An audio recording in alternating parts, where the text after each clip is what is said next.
suis Khalid Kizbré, porte-parole de la Fondation Profil de la Fraternité. Et nous allons parler de la diplomatie ou encore du soft power marocain en Afrique sous l'impulsion forte de sa majesté Mohamed VI. C'est encore la montée du leadership de sa majesté en termes de coopération sud-sud Maroc-Afrique. Il est à noter que la coopération sud-sud est une volonté politique du Maroc et cela est bien inscrit dans la Constitution adoptée le 9 juillet 2011 et qui affirme l'engagement du Royaume du Maroc à consolider les relations de coopération et de solidarité avec le peuple et les pays d'Afrique, notamment les pays subsahariens et du Sahel, et aussi renforcer la coopération sud-sud. Donc, l'orientation déterminée de cette coopération, en particulier dirigée vers les pays africains, a été rappelée par Sa Majesté le roi Mohamed VI dans cette dernier discours, je cite. Nous avons placé l'Afrique au cœur de notre politique extérieure et avons fait le choix délibéré, naturel et stratégique en faveur d'une coopération solidaire, sud-sud et triangulaire qui se traduit par la mise en œuvre de projets concrets au bénéfice de plusieurs pays du continent. Alors, ces derniers temps, le Royaume a multiplié plusieurs initiatives diplomatiques et des investissements un peu partout en Afrique subsaharienne. Ce que l'on appelle bien évidemment aujourd'hui la coopération sud-sud peut être vue comme une sorte d'outil que les États, la société civile ou encore le secteur privé utilisent pour collaborer et partager les compétences et des initiatives réussies. Alors, ma toute première question, M. Ballon. Alors, pourriez-vous nous identifier, c'est-à-dire les différents niveaux d'intervention de cette coopération sud-sud adoptée par le Maroc vers les autres pays d'Afrique? Alors, d'abord, il faudrait garder en tête que la diplomatie d'aujourd'hui ne se prononce pas comme il y a 50 ans. La diplomatie a fait sa mutation, et je dirais presque qu'il y a plusieurs diplomaties. Vous avez la diplomatie classique qu'on connaît, c'est le rôle essentiellement des ambassadeurs, qui sont le porte-parole du chef de l'État qui représente. Il y a la diplomatie qui s'est très développée dans les dernières 50 années, c'est la diplomatie parallèle par des hommes dits compétents dans leur branche, qui n'ont rien à voir avec le corps diplomatique, mais compte tenu de leur personnalité, de leur carnet d'adresse, j'allais dire, du pays où ils doivent intervenir, sont appelés à aider à régler certains problèmes. Et puis, il y a une règle qui s'est développée et que le Maroc et que Sa Majesté Hassan II et Sa Majesté Mohamed VI ont très bien comment dirais-je, assimilés, ont très bien compris et qui en ont fait le moteur de leur action diplomatique en Afrique, c'est qu'il n'y a pas d'amitié entre des États, des amitiés pérennes, si on ne développe pas entre eux des intérêts croisés économiques. Et là, c'est mis en place ce qu'on appelle aujourd'hui le plus communément la diplomatie économique. Alors, là, il y a eu une action délibérée d'investissement, une action économique. On a poussé les entreprises phares marocaines à aller de l'avant dans les pays d'Afrique, et on peut dire qu'aujourd'hui, il faut se connaître les chiffres, le Maroc est le deuxième investisseur en Afrique après l'Afrique du Sud, et il est le premier investisseur dans l'Afrique de l'Ouest. Autrement dit, là, il y a eu une action délibérée qui a effacé l'erreur d'avant d'avoir quitté lors des organisations africaines et qui a maintenant remis en place le Maroc au centre de la politique africaine, et on a développé dans tous les domaines les relations entre ces pays et le Maroc, et je pense que maintenant on peut parler d'alliés de beaucoup de pays avec le Maroc. Merci beaucoup, M. Sidibon, pour cette intervention. Alors, je reste toujours avec vous. Quelles est selon vous les qualités ou encore, je dirais, les atouts que le Maroc détient soutien pour jouer pleinement son rôle, c'est-à-dire de pays de référence. Alors, je ne suis pas là pour délivrer des prix ou des diplômes. Je suis là pour dire la vérité. Et je crois, pour ceux qui me connaissent comme mes amis ici, je ne fais pas de langue de bois. Les Marocains ont beaucoup de qualités, ont été très entreprenants, spécialement dans la banque, par exemple. Ils sont les numéros un peu partout. Je ne citerai pas les banques, mais tout le monde les connaît. Mais je trouve que les entrepreneurs de l'industrie, c'est-à-dire de ce que l'Afrique a besoin, qu'on développe les industries chez elle, car l'Afrique importe beaucoup d'éléments que normalement elle devrait produire. Et là, l'investissement des entrepreneurs marocains devrait aller beaucoup plus dans ce domaine-là qu'ils ont cédé à qui? À la Chine. Et là, nous parlons sûrement, on ne peut pas éviter de ne pas parler dans le développement de l'Afrique, de la Chine, de l'attitude des grandes puissances dans ce cas-là. Vous savez, l'Afrique, dans le temps, avant que je sois en politique, quand j'étais dans l'industrie, et j'étais président d'un des plus grands groupes mondiaux suédois, Jacob Wallenberg, qui était le président et le propriétaire de la banque, la Eskilda Bank, qui possédait la moitié de l'industrie de l'époque, suédoise, Volvo, Johnson, Alfa Laval, etc., il me disait toujours, Gabriel, il faut qu'on investisse en Afrique. Ça sera les rentabilités de demain, mais je ne sais pas quand ça sera rentable. Alors, il faut anticiper, il faut y aller. Si on fait la maladie de l'économie actuelle dans le monde, qui se construit sur l'immédialité et pas sur le long terme, nous n'arriverons pas à développer le continent. Alors, la qualité, il y a beaucoup de bonnes qualités, il y a des domaines que les Marocains maîtrisent, comme l'assurance, la banque, le textile, mais encore faudrait-il qu'ils aillent plus loin et qu'ils suivent les initiatives. Il y a des initiatives heureuses qui sont là, mais elles ne sont pas suivies derrière pour en faire un développement durable. Merci beaucoup, Monsieur Ballon. Monsieur Diop, alors, cette nouvelle forme de développement qui voilà, cette coopération sud-sud, adoptée par le Maroc, pouvez-vous nous donner des exemples concrets d'actions menées par le Maroc en Afrique? Merci beaucoup. Je ne vais pas l'appeler nouvelle forme d'aide au développement, je vais l'appeler nouvelle forme de coopération, parce qu'en fait, il s'agit très clairement de pouvoir coopérer en pays à je dirais, niveau de développement plus ou moins similaire ou égal. C'est pour ça qu'on parle beaucoup de coopération sud-sud. Ces pays du Sud qui ont le même passé, qui vivent les mêmes enjeux, les mêmes problématiques, certains plus en avance que d'autres sur certaines thématiques, mais qui partagent justement des modèles de développement parce que justement ils ont les mêmes enjeux, les mêmes défis, donc leurs modèles sont plus transposables à ces autres pays du Sud. Je veux dire, aujourd'hui, très clairement, le Sénégal, la Côte d'Ivoire se voient plus proches du Maroc, donc ils voient plus éteignable ce que le Maroc a pu réussir que ce que la France ou l'Allemagne a pu faire, parce que c'est des pays avec des niveaux de revenus totalement différents et des enjeux différents, donc le Maroc est plus proche, et donc c'est normal qu'on puisse se tourner vers ces nouveaux acteurs de la coopération.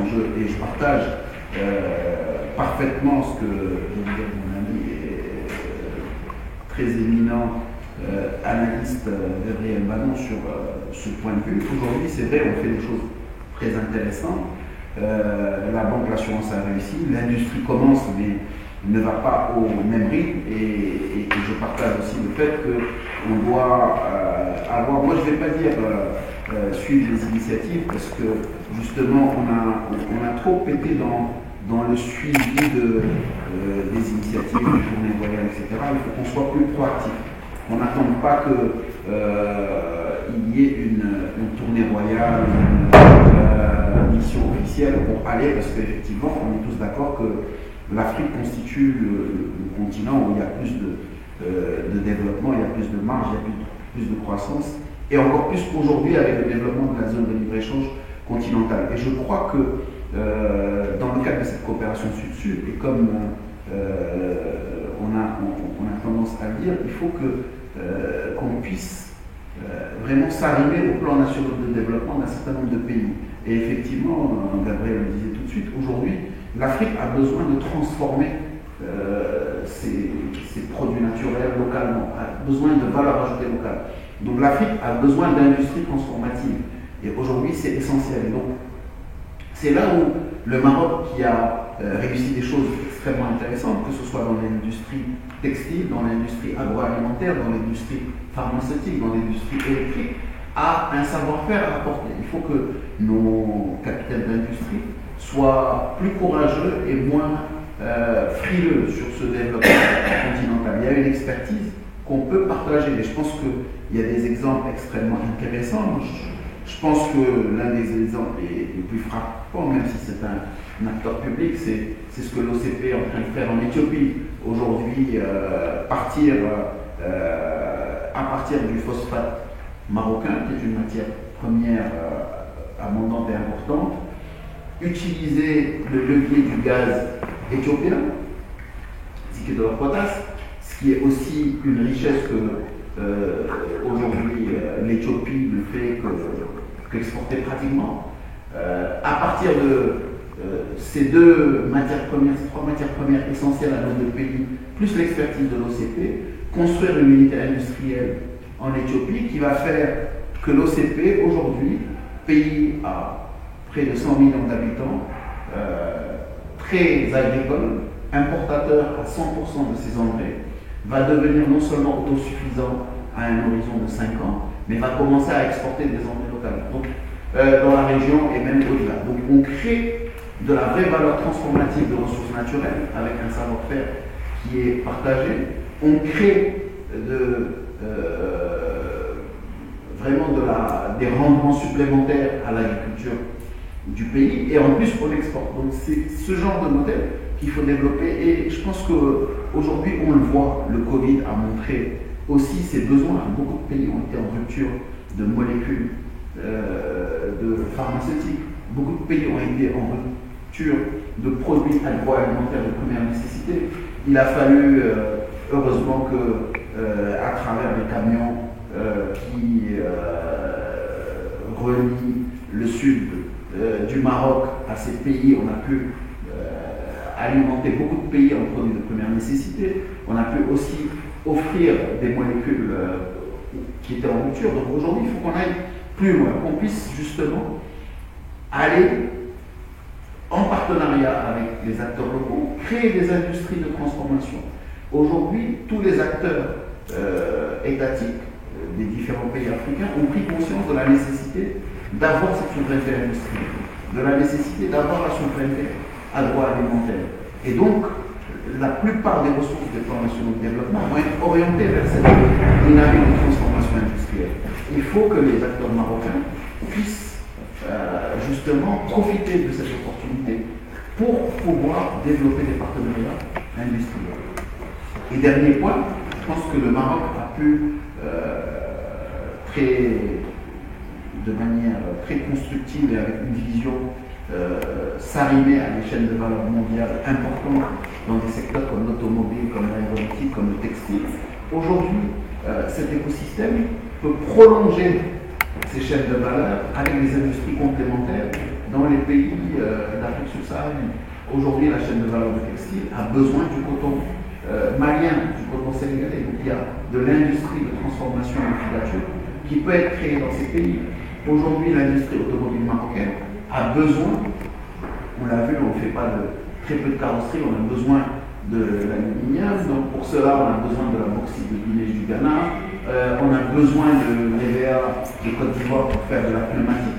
Donc il y a une vraie potentialité de pouvoir créer en complémentarité, en partenariat avec des acteurs locaux, des industries transformatives de produits localement pour s'arrimer avec ces chaînes de valeur mondiales et bien sûr s'inscrire dans les plans nationaux de développement, dans les objectifs stratégiques de ces plans nationaux de développement. Je pense que c'est ça qu'on attend de la coopération sud-sud et c'est là où on nous attend, nous, opérateurs du secteur privé marocain, si on veut réellement passer à cette deuxième phase de transformation de la présence et du développement des entreprises marocaines en Afrique. Merci beaucoup, M. Diop. Et concernant plus précisément les États de l'Afrique de l'Ouest, pour ce qui est de l'adhésion du Maroc à la CEDEAO, alors quelle est selon vous les retombées positives qui peuvent faire voir cette adhésion comme un partenariat gagnant-gagnant? Je pense que là aussi, les exemples que je viens de citer sont très clairs. C'est-à-dire qu'aujourd'hui, si on veut vraiment démontrer par l'exemple qu'il y a un intérêt réel d'avoir cette intégration du Maroc à la CEDEAO, il faut justement qu'on puisse construire des industries complémentaires. Et là, ça fera réellement du sens. On va dire, écoutez, on a des industries complémentaires avec des flux d'intrants, de matières entre les différents pays, et forcément, on a besoin justement d'avoir cette zone commune qui nous permet d'être compétitifs dans cette complémentarité industrielle, dans cette complémentarité économique. Et là, je pense que ça rassurerait beaucoup plus les acteurs et le secteur privé des pays de la CEDEAO sur l'intérêt de l'adhésion du Maroc. Bien sûr, les intérêts sont très nombreux, mais il faut toute une conférence pour en débattre. Merci beaucoup, monsieur. Je vais parler maintenant de la question de la diplomatie. C'est plus sur le rôle que doivent jouer les instances diplomatiques, c'est-à-dire les ambassades, les consulats qui sont ici au Maroc, dans la vision royale portée par le gouvernement marocain en matière de coopération sud-sud. Quel est selon vous en fait le rôle que doivent jouer ces instances diplomatiques de ces pays, précisément d'Afrique, qui sont sur place ici au Maroc?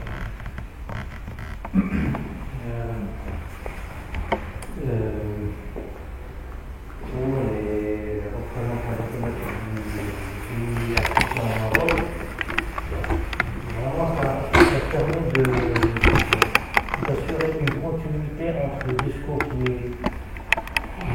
qui est émis dans le pays d'origine et avoir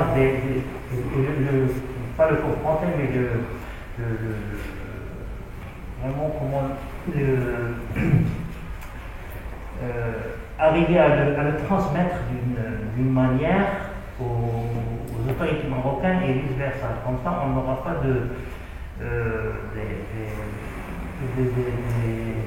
une mauvaise compréhension des points de vue entre les partenaires ou les pays amis et frères. Moi, je dirais, donc vous m'avez dit ça. Moi, j'ai une autre question, c'est à propos que M. Gabriel il en a parlé, c'est-à-dire, est-ce que, donc, on a trouvé qu'il y a beaucoup des Chinois qui sont, on ne va pas dire qu'ils sont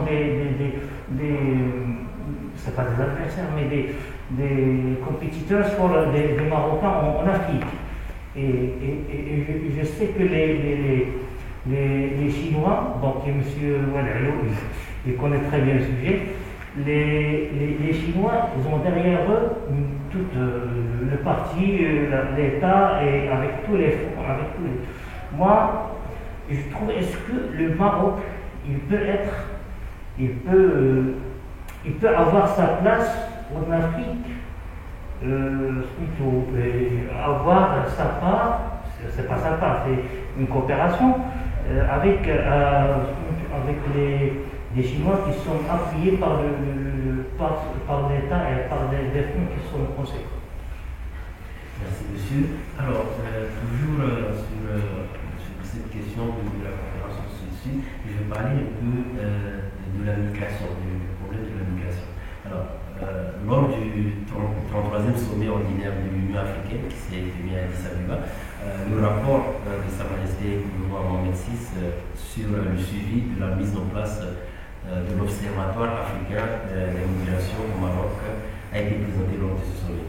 Donc, quel regard peut-on apporter en fait sur un diagnostic sur la question de la migration en Afrique et le rôle clé de cet observatoire africain de migration dans le cadre d'une bonne gouvernance? Moi, pour cette question, je laisse soit monsieur Ouelelo ou monsieur Gabriel pour répondre à ça. Et les trop. C'est une question. Moi, si vous permettez, je prends la relève puisqu'on représente la même fondation. Bon, vous allez me permettre un peu de faire une petite digression. D'accord. Je suis un peu dans les digressions. Moi, je suis très embêté par les terres vénues, par le sud-sud. Ça me gêne quelque part. M. Gabriel a bien commencé quand il a dit que la diplomatie, il y a 50 ans, ce n'est plus la diplomatie d'aujourd'hui. C'est justement pour essayer peut-être d'arriver effectivement à un certain moment à dire, lorsqu'on coopère, il n'y a pas de gagnant. Il y a un seul gagnant, c'est nous tous.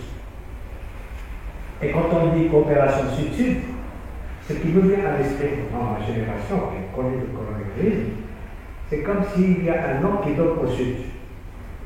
Et quand on dit sud-sud, c'est comme si on dit attention, il faut qu'on arrête tout ce qui vient du nord. Non, moi je dis tout simplement, ce n'est pas ça le problème. Le problème, c'est que, à partir d'un certain moment, il faut, comme a dit Sa Majesté plusieurs fois, il faut qu'on soit. Mais Paris, c'est le sud pour Oslo. Pardon? Paris, c'est le sud pour Oslo. On ne le dit pas quand on dit sud, c'est quand on dit Afrique. Il n'y a pas tout le monde à son sud et son nord. Mais à la limite, c'est la connotation. Enfin, je suis désolé, je vous ai dit, je vais dire un peu de bêtises, mais c'est un peu la connotation que notre génération a retenue. Tu es toujours jeune, Pardon? Tu es toujours jeune. Oui, je suis toujours jeune avec cette Covid.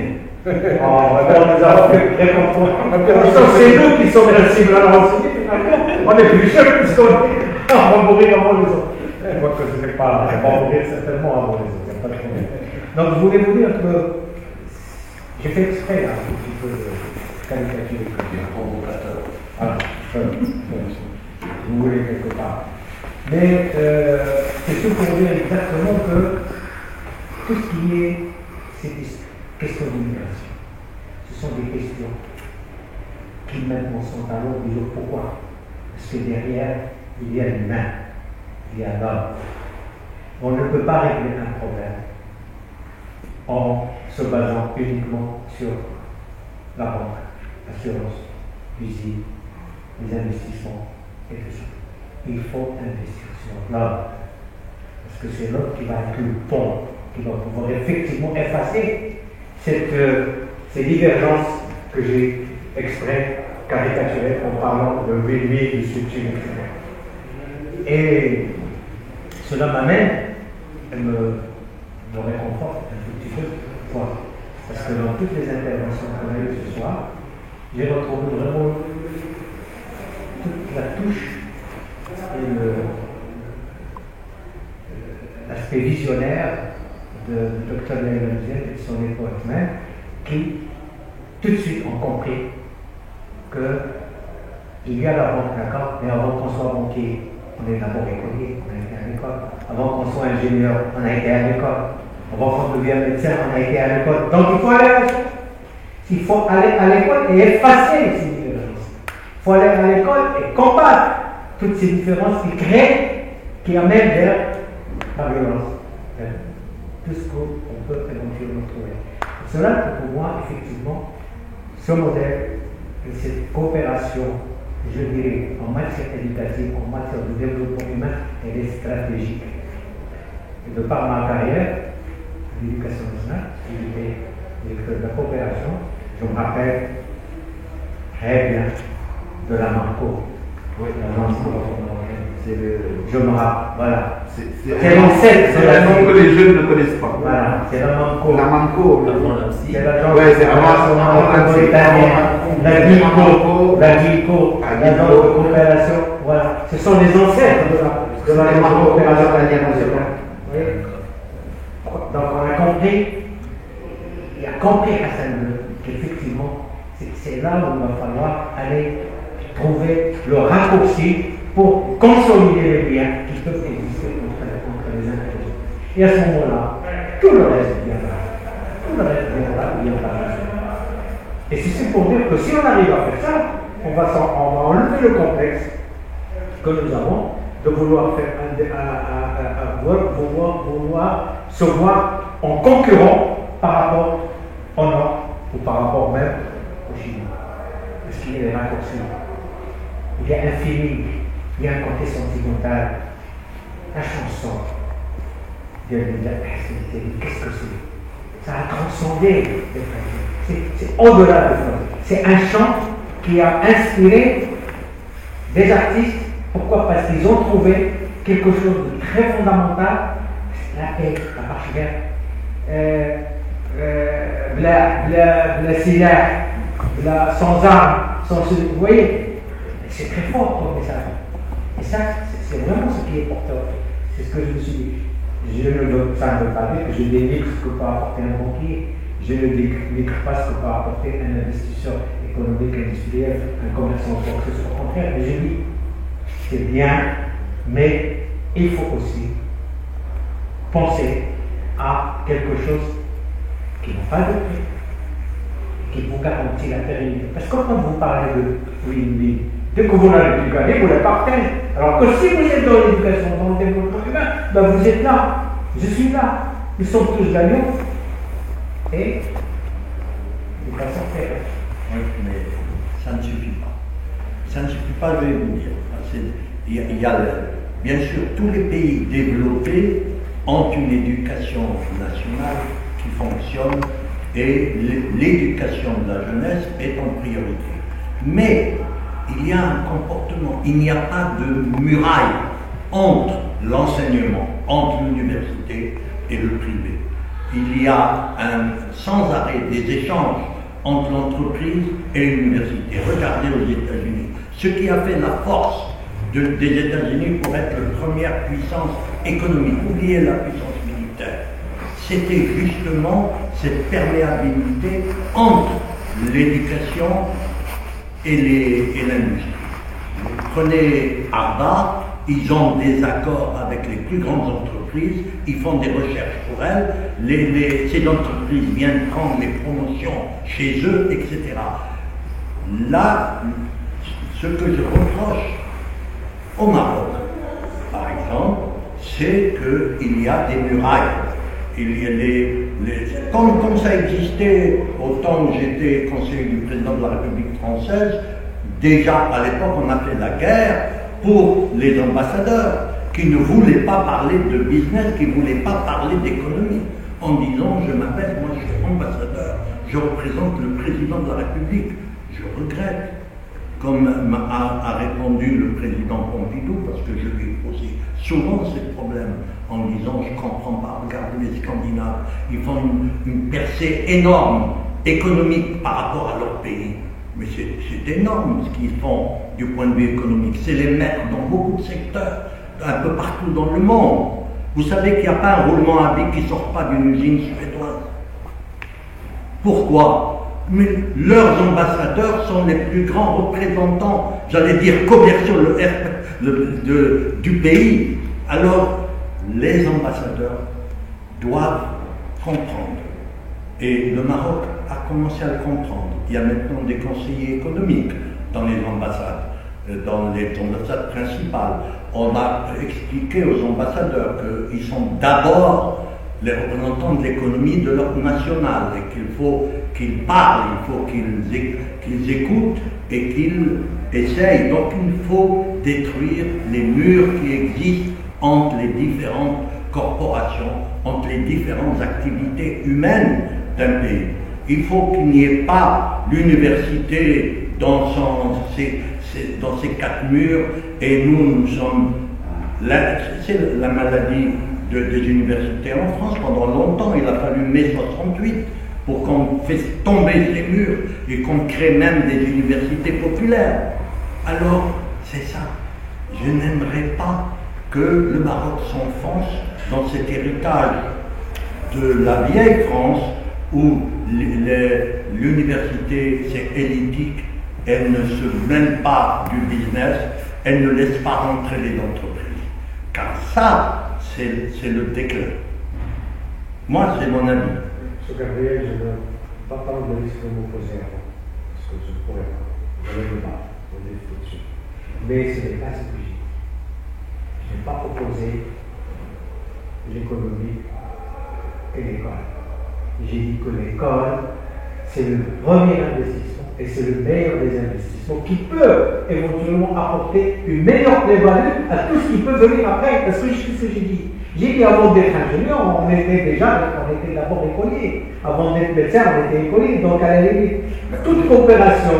Nous ne parlons pas du même niveau d'enseignement. Vous parlez de l'école primaire. L'école primaire, bien sûr. Excusez-moi. Moi, je parle de l'étude supérieure. J'ai dit l'école primaire juste pour dire que l'investissement dans le développement humain, c'est le meilleur investissement. Le reste viendra.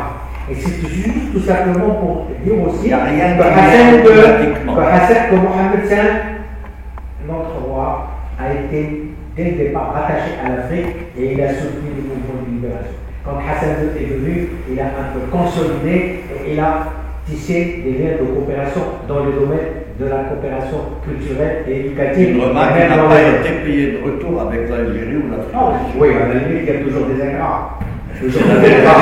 Écoutez, on ne le dit pas assez. Il y a toujours des ingrats. On les a soutenus. L'Algérie, on l'a soutenu sans cesse.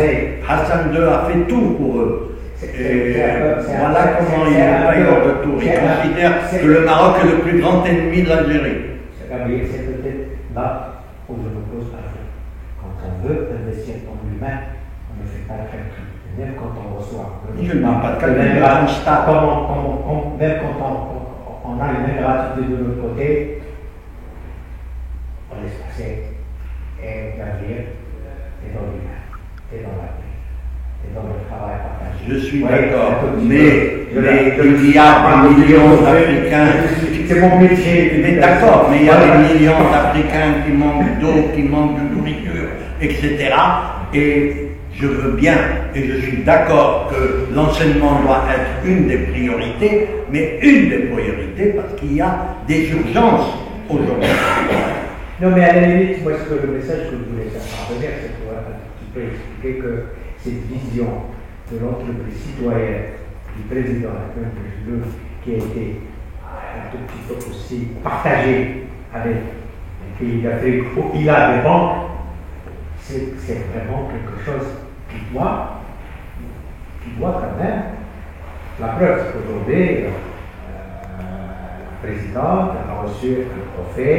L'africanité, c'est une reconnaissance. Moi, c'est juste pour dire, ce n'est pas l'OCP qui réussit à gagner de l'argent, mais c'est aussi une entreprise qui, peut-être, elle gagne dans d'autres choses et qui sont aussi indispensables à l'entente, à l'avenir, à la paix, à tout ça. C'est un peu ce que je veux dire. Vous savez, je ne suis pas très éloquent, je ne suis pas diplomate, mais je suis d'accord, mais je suis direct. Mais je vais vous dire, l'OCP, moi, je l'ai donné en exemple à une assemblée générale à New York.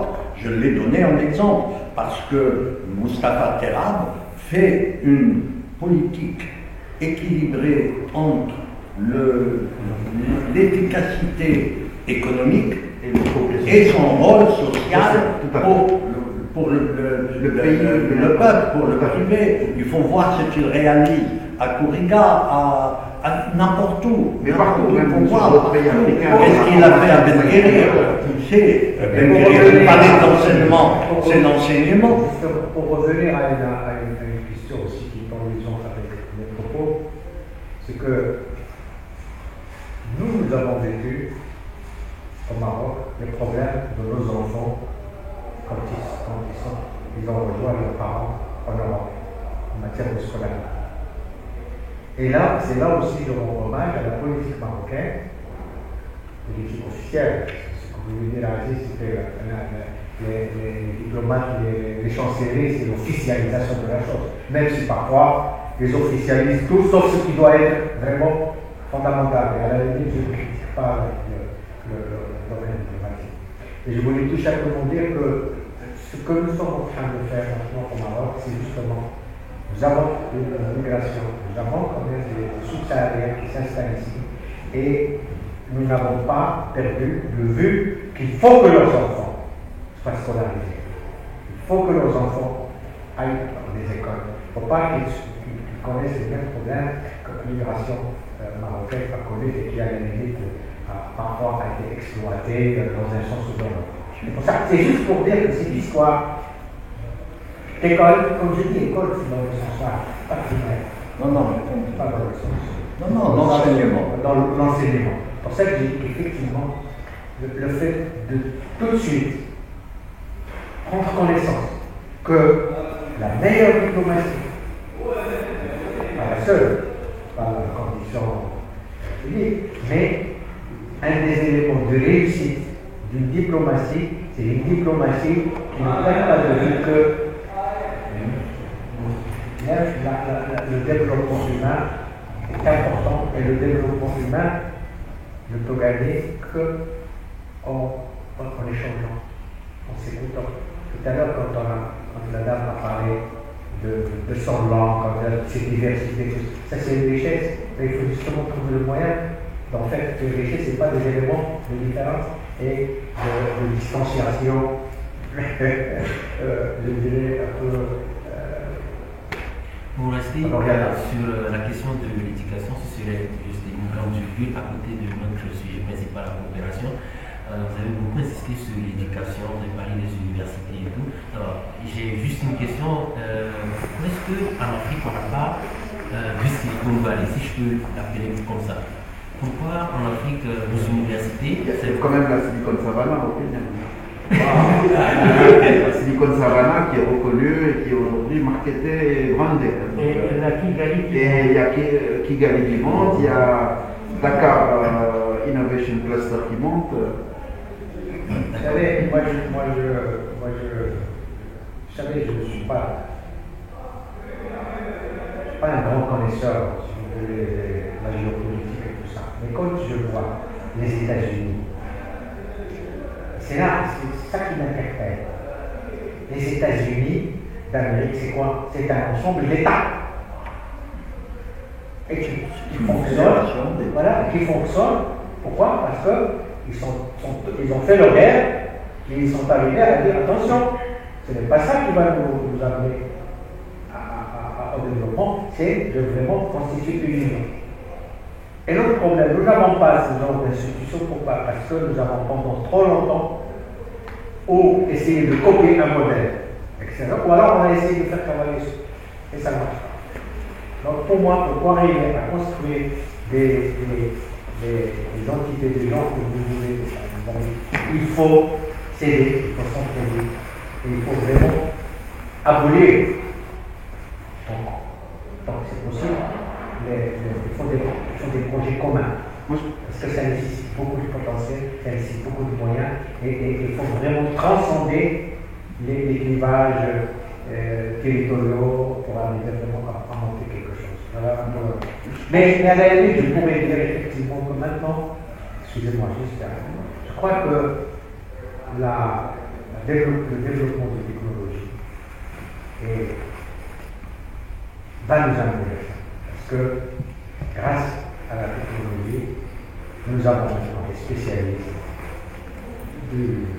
d'Afrique qui n'ont rien à envier, sauf malheureusement ce qu'on peut appeler la fuite du cerveau, sauf malheureusement qu'il y a quand même aussi cette fuite du cerveau qui fait que quelque part, qu'est-ce que vous voulez, il n'y a pas l'environnement adéquat pour que des cerveaux de ce type puissent rayonner dans des milieux effectivement où il n'y a pas malheureusement. C'est l'écueil qu'a l'Afrique et qu'a le Maroc. C'est que l'investissement pour former des gens, des hommes, voilà, c'est un investissement lourd Et souvent, on les a formés et ils ne reviennent pas.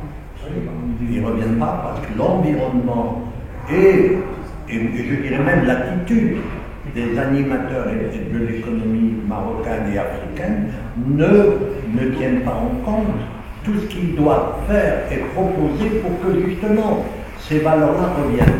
Moi, je rencontre des Africains, des Marocains, mais j'ai assisté il y a quelques mois, avant le Covid, à Cap Kennedy à un lancement. Un des responsables, c'était un Marocain. Je vais à la Banque mondiale, c'est truffé de Marocains, d'Africains. Le vaccin, hein, Oui. Alors, mais pourquoi ils ne sont pas venus développer le pays? Parce que le pays ne donne pas, c'est-à-dire les animateurs actuels, ne donnent pas l'encadrement voulu. Des relations qu'entretiennent les pays d'Afrique en général et avec la Chine. C'est-à-dire qu'on remarque beaucoup d'investissements, ces derniers temps, surtout dans les pays francophones subsahariens, des investissements chinois qui sont plusieurs domaines de l'infrastructure, les technologies, construction de sécurité. Alors comment est-ce que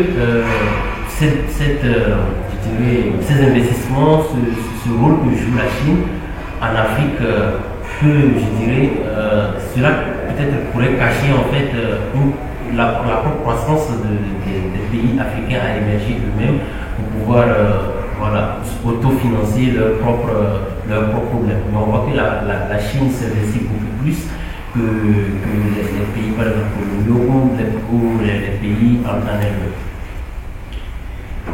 Merci de m'avoir donné la parole pour participer à ce débat.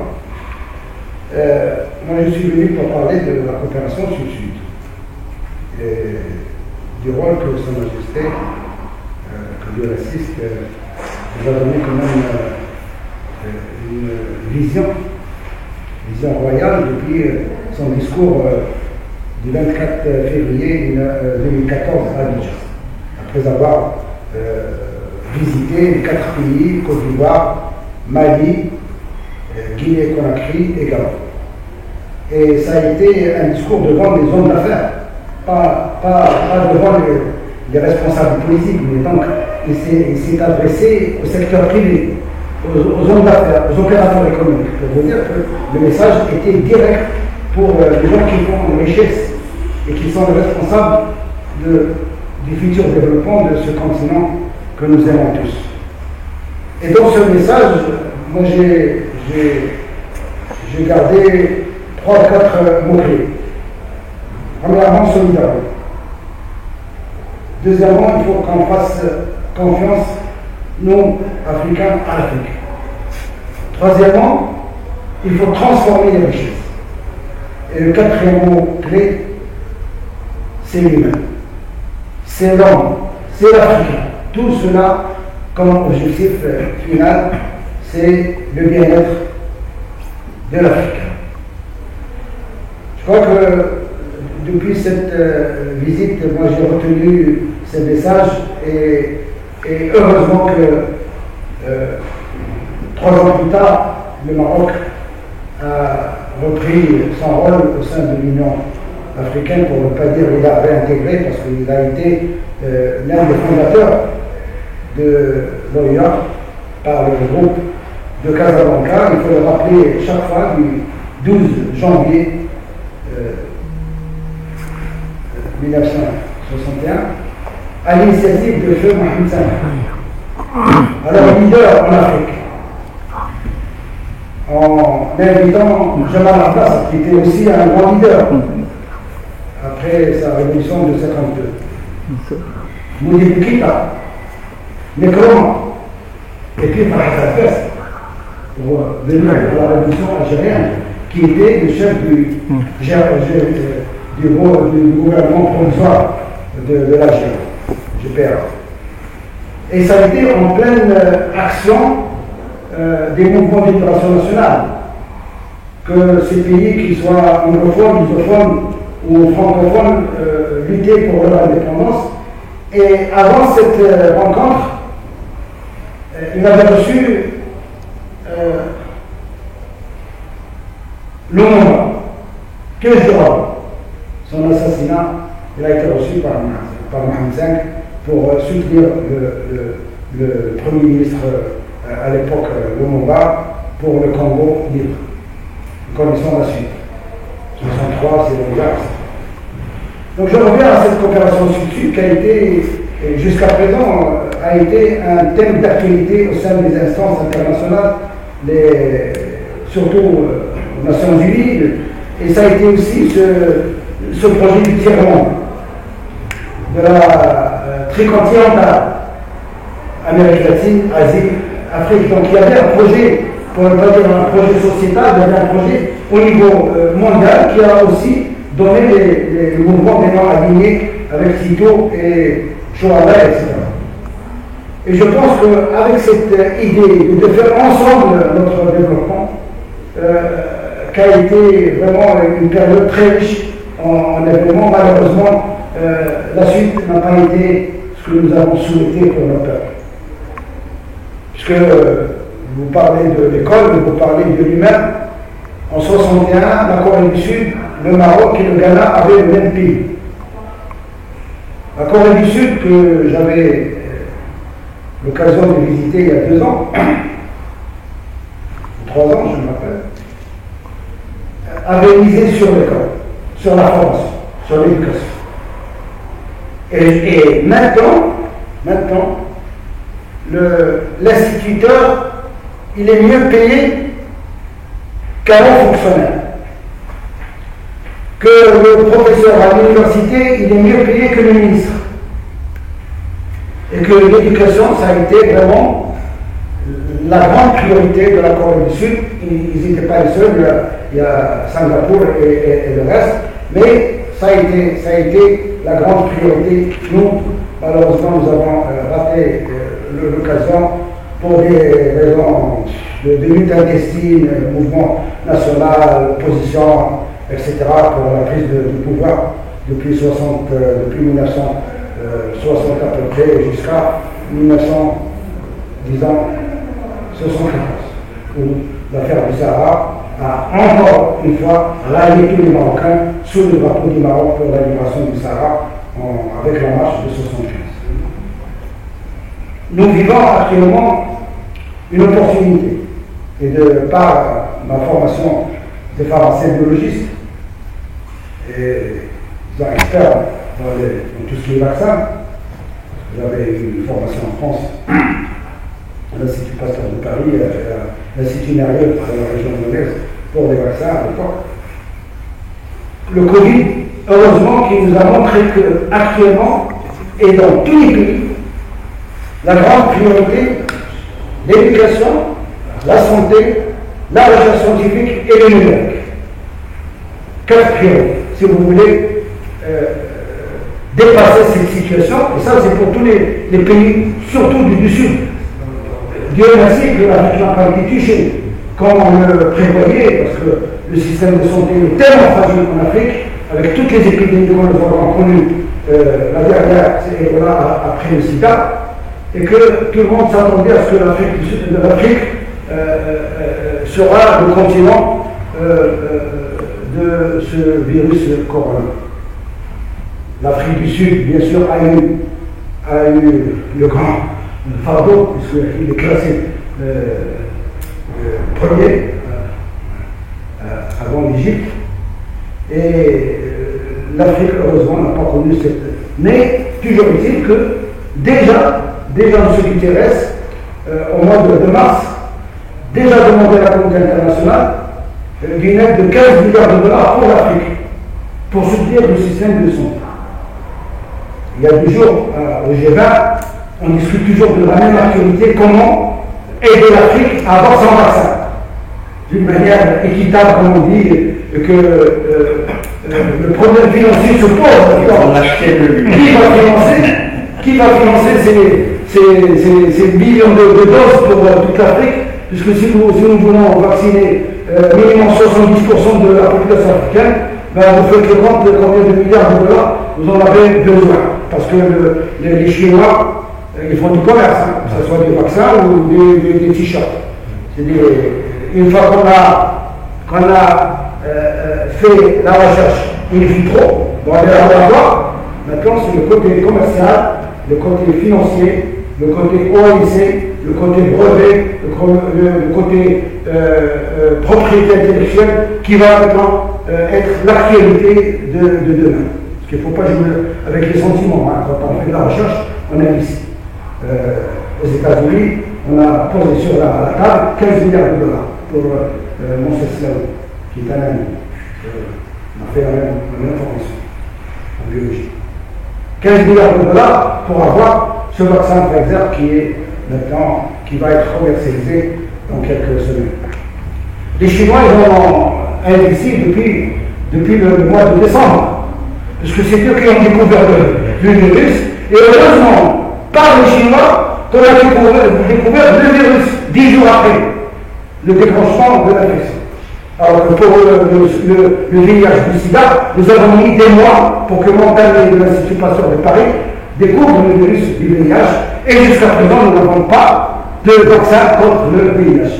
Parce qu'il n'a pas eu le même effet, les mêmes impacts économiques que le corona actuel. Maintenant, c'est une question de vie ou de mort pour nos économies, donc il faut tout faire pour avoir ce vaccin. Et ce vaccin nous a montré l'importance de la recherche scientifique, et tout le monde maintenant dans cette course, que ce soit M. Poutine a fait son vaccin Sputnik, ou que ce soit Moderna et Pfizer pour les États-Unis, ou que ce soit Astra, que ce soit surtout les Chinois. Donc maintenant c'est une course qui a montré. Les Français aussi, ils le sortent fin janvier. Les Français ils ne communiquent pas assez comme les autres, parce que maintenant nous vivons une campagne médiatique féroce pour parler de pourcentage d'efficacité. Certains parlent de 90, d'autres le lendemain c'est 92, 3 jours après c'est 95, et peut-être qu'on arrive à 100% alors que c'est pareil. Alors que tout le monde cherche à vendre le maximum de doses pour nos autres pays. Donc j'ai parlé de Covid pour montrer que les Chinois, qu'ils soient en Afrique ou ailleurs, les Chinois ils ont leur stratégie depuis des années, depuis la réforme de 1976 en Chine pour l'ouverture vers le monde, produire pour exporter, et ils sont maintenant la première puissance commerciale dans le monde, et ils souhaitent être la première puissance économique dans quelques années. C'est ce qui explique la guerre entre Chine et États-Unis, mais ils ont eu l'audace et aussi le bon choix, c'est-à-dire ils ont investi beaucoup dans les infrastructures, dans les mines en Afrique du Sud, ils ont investi dans les ports de Djibouti maintenant. Ils sont incapables de payer leur dette, et maintenant le problème se pose pour les Chinois. Comment ces pays africains vont payer leur dette, ne serait-ce que pour profiter de cette ceinture de la soie qui part de Chine, qui va faire le tour du monde jusqu'à la ville, passant par Tanger, et puis retomber sur les pays du Golfe. Donc toute cette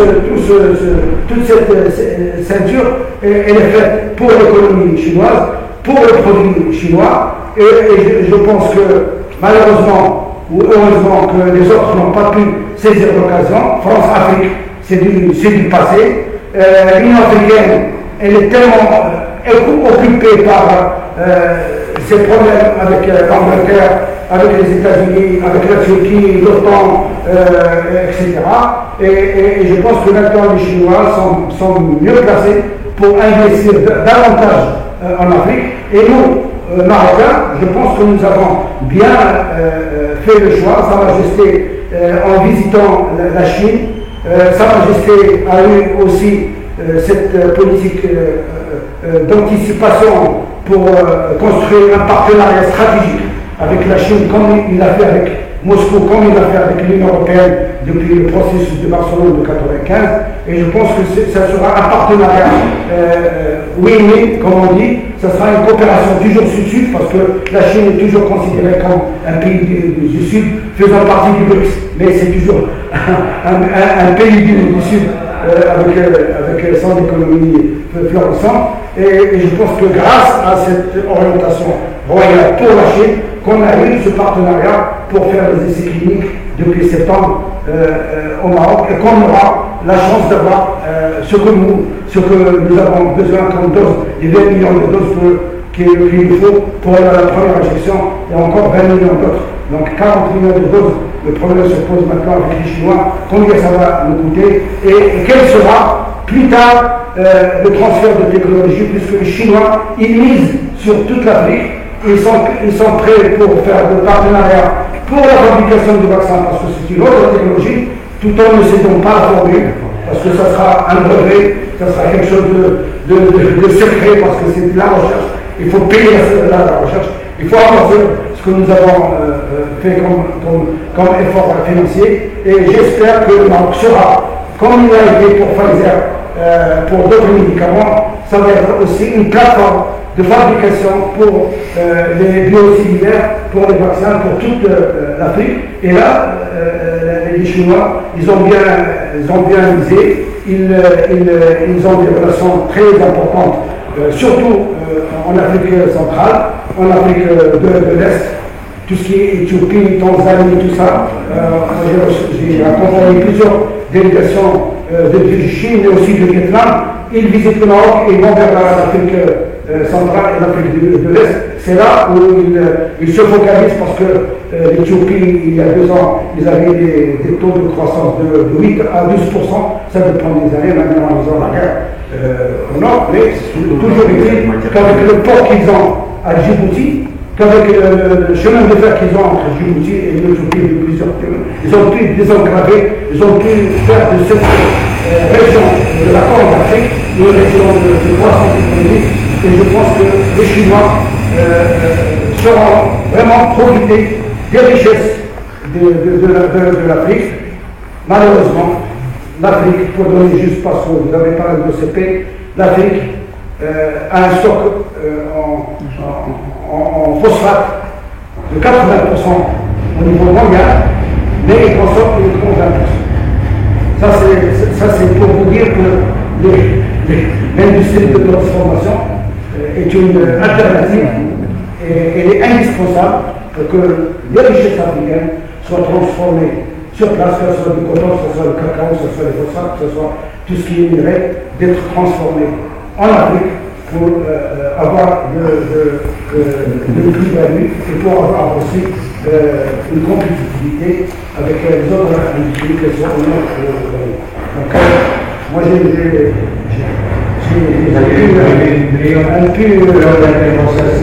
sans aborder l'immigration, on reviendra sur la migration que je connais aussi à travers la participation. La Chine risque d'être le drame de l'Afrique. Moi, mon ami, c'est ça. Parce que la Chine, ce qui l'intéresse en Afrique, c'est les matières premières. Elle achète des mines, elle achète des terres pour les cultiver, mais pas pour transformer sur place. Ça part des matières premières, et on sait en économie et en géopolitique que vendre, être marchand de matières premières, c'est s'approprier. Transformer, c'est s'enrichir. Et l'Afrique, depuis des années qu'on exploite ses richesses, aurait dû être très riche et très pauvre. Pourquoi? Parce que aucune des puissances qui a colonisé l'Afrique n'a transformé sur place. Et un petit peu au Maroc, un petit peu en Afrique du Nord, je dirais, mais dans l'Afrique subsaharienne, on n'a jamais rien transformé. Et ça, c'est le pari. Et la Chine ne le fait pas, ce n'est pas vrai. Elle est très égoïste. Bien sûr, elle a attiré la sympathie de beaucoup de gouvernements qui sont en train d'en revenir. D'abord, ils ont trouvé un continent où l'Amérique a toujours traité avec dédain, où l'Europe coloniale avait cet handicap d'avoir été des puissances coloniales et donc mettait une sourdine dans sa présence. Il a trouvé un terrain où il arrive en disant, moi, je m'en fous du régime. Moi, j'investis, je vous prête ce que vous voulez, je construis ce que vous voulez, mais en échange, je veux exploiter vos richesses naturelles. Et ça sera le drame de demain pour l'Afrique si l'Afrique ne réagit pas. C'est pour ça que vous avez parlé de la dette de certains pays, dans l'Éthiopie, le Djibouti, qui ont le temps investi dans les infrastructures. C'est bien d'avoir des ports, des chemins de fer, mais c'est toujours de l'argent chinois. Et maintenant, ces pays n'ont pas la capacité de rembourser leur dette. Et ils sont maintenant étranglés. C'est ce que dit notre ami Gabriel. Je vais passer quand même plus de 3 ans et demi à l'Australie ensemble pour parler de tous ces problèmes qui ne cessent de se réunir à travers le monde. Le Venezuela, par exemple, il est complètement étranglé par qui? Par la Chine. La Chine a acheté en avance leur production pétrolière, elle l'a payé à l'époque. Et le régime a dépensé cet argent au début, ce qui a fait son succès. Et aujourd'hui, le Venezuela est en dépôt de bilan. Tout ce qui est leur production qui devient de plus en plus mauvaise, elle est exportée, mais sans rentrer d'argent. Monsieur Gabriel, qu'il faut-il culpabiliser? L'acheteur ou le vendeur? Comment ça? Si les Chinois viennent acheter, oui, c'est peut-être les vendeurs qu'il faut ah, bien sûr, c'est pas les Chinois qui sont. C'est pour ça que je dis l'Afrique, s'ils ne réagissent pas, ça sera le drame de demain. La Chine sera le drame de demain. Moi, j'ai un exemple. On a un dossier qui a été déposé par un État africain, je ne citerai pas, à Genève. La Chine est venue et a dit: je vais vous construire votre barrage. Je vous finance. Clé en main. Clé en main. Comme il le fait ici. Mais je fais venir ma main-d'œuvre. Les entreprises. Il a fait venir sa main-d'œuvre et toute la nourriture, les besoins du chantier, les besoins de la main-d'œuvre viennent de Chine. D'ailleurs, le pays où ça se passait, les gens se sont plaints en disant: mais il n'y a aucune retombée. Qu'est-ce que c'est que cette histoire? Mais le plus grave, pourquoi j'ai ce dossier à Genève, c'est que lorsqu'ils ont fini, les Chinois, ben, ils ont laissé leur main-d'œuvre. Ah, Eh oui. Ah bon? Ils ont laissé leur main-d'œuvre. C'est une technique qu'ils développent depuis longtemps. Ils ont laissé la main-d'œuvre et ça pose un grave problème au pays. Alors, il y a certains pays qui n'osent pas leur dire: hey, reprenez votre main-d'œuvre, qu'est-ce que je vais en faire là? Et il y a d'autres qui, coincés, endettés, passent par le diktat des Chinois en disant: et vous avez des villages en Afrique, et je parle sous votre contrôle, où la majorité est chinoise. Alors, il y a une réaction à faire. Et là, je m'inquiète pour l'Afrique, je ne sais pas si les gouvernements de la plupart des pays ont l'estomac de réagir, ont l'intérêt de voir que l'immédiateté, je me bats toujours là-dessus, ce n'est pas le rôle du gouvernement, c'est de voir plus loin. Et le plus loin veut dire l'endettement, les problèmes avec la Chine, et qui on devrait l'obliger à transformer sur place. Mais ça ne l'intéresse pas. Avec la main de l'État.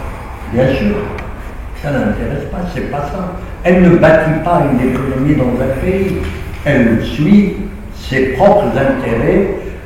Pour l'immédiat, ça arrange beaucoup de gouvernements africains, mais moi je dis attention, casse-gueule. Et une prise de conscience. Ça c'est bien évident, mais en fait c'est un phénomène qui dure depuis longtemps. Ouais. Du coup, quand est-ce que cette prise de conscience vraiment sera vraiment amorcée? Il faut nuancer en fait.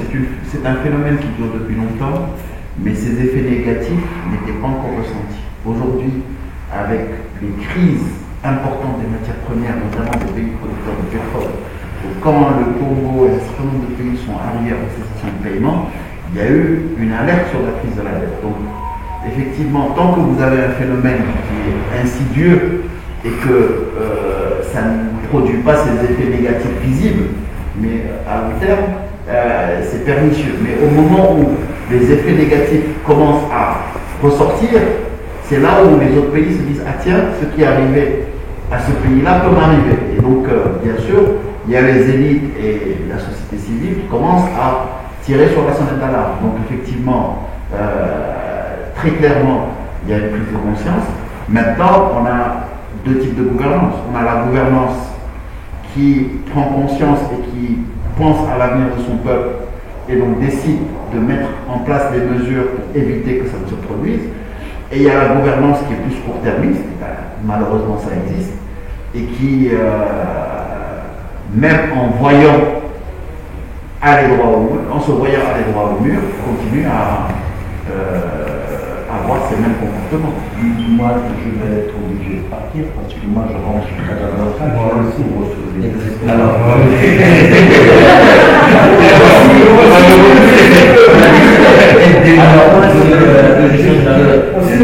on n'a pas parlé d'un absent qui est en train de commencer à jouer au foot pour justement essayer de contrer la Chine, c'est la Russie.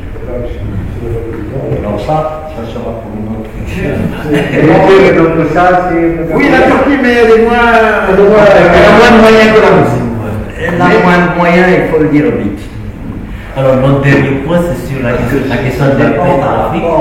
Oui, au pays, c'est ça veut dire qu'on est d'accord. Alors, c'est pas certain, et comme la politique américaine a été tellement absurde vis-à-vis de la Russie a fait un rapprochement avec la Chine, et la Chine a alimenté les caisses de l'État russe, mais alors énormément. Non, je parlais de la Turquie qui n'avait pas le moyen. La Russie a les moyens. La Russie a les moyens, non, la Russie. Oui. Vous savez, le Sochi était très clair. La Russie. Mais n'oubliez pas que la Russie, ça va choquer peut-être certains, mais la Russie est un pays européen. Oui, on est d'accord. Et de point de vue réflexe et caractère, je connais bien, j'ai travaillé au Kremlin, je les connais bien, et je peux vous dire que ce n'est pas la même approche que les Chinois ou les Américains.